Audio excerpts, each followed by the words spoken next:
देश की राजनीति में यह सप्ताह बेहद महत्वपूर्ण साबित हो रहा है। आज हम जानेंगे 4 बड़े अपडेट के बारे में, जिसमें पहला है मोदी सरकार अपने कार्यकाल के 12 साल पूरे किए।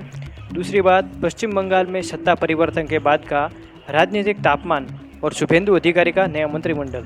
तीसरी बात है कर्नाटक में मुख्यमंत्री की कुर्सी को लेकर कांग्रेस के भीतर की खींचतान।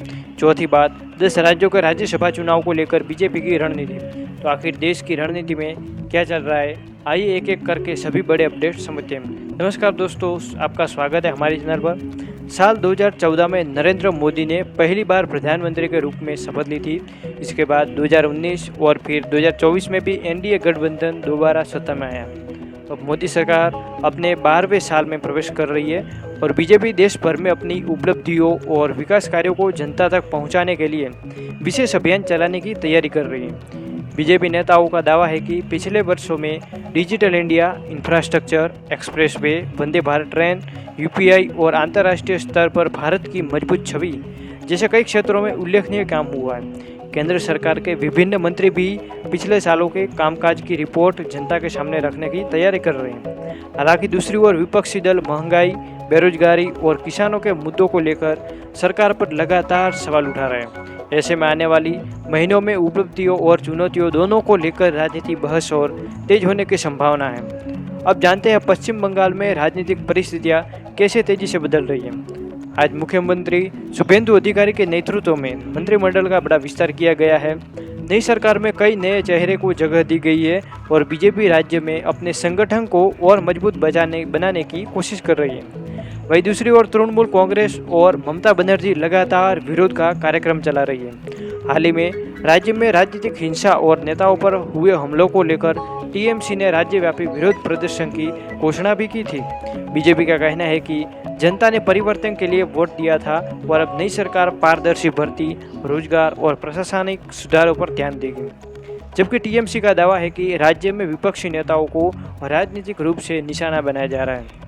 इसी वजह से बंगाल में सत्ता परिवर्तन के बाद भी राजनीतिक संघर्ष थमता नजर नहीं आ रहा है। कर्नाटक कांग्रेस में पिछले कुछ सालों से सबसे बड़ी चर्चा मुख्यमंत्री की कुर्सी को लेकर रही है। सिद्धारमैया और डीके शिव कुमार के बीच लंबे समय से नेतृत्व को लेकर चर्चाएं चलती रही है।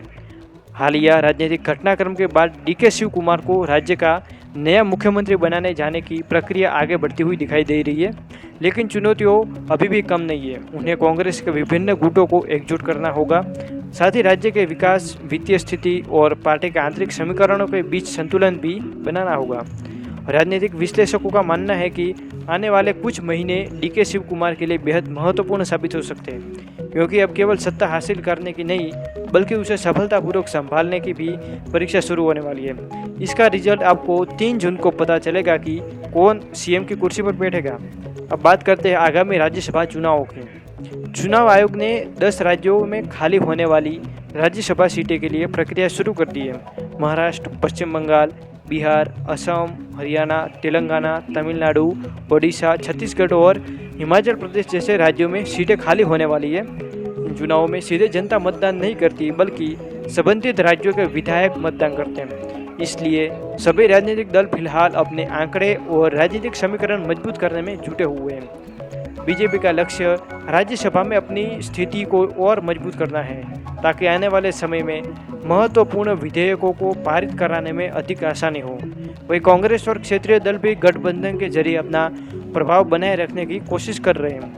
यही कारण है कि आगामी राज्यसभा चुनाव सिर्फ सीटों की लड़ाई नहीं, बल्कि 2029 की राजनीतिक तैयारी का भी महत्वपूर्ण हिस्सा माना जा रहा है। दोस्तों, मोदी सरकार के 12 साल, बंगाल की बदलती राजनीति और कर्नाटक में सत्ता संघर्ष और राज्यसभा की बड़ी चुनावी लड़ाई, ये चारों मुद्दे आने वाले दिनों में देश की राजनीति की दिशा तय कर सकते हैं। आपको क्या लगता है, इनमें से किस मुद्दे पर सबसे ज़्यादा चर्चा होनी चाहिए? कमेंट में अपनी राय जरूर बताइए। अगर वीडियो पसंद आया हो तो लाइक करें, चैनल पर सब्सक्राइब करें और बेल आइकन दबाना बिल्कुल न भूलें।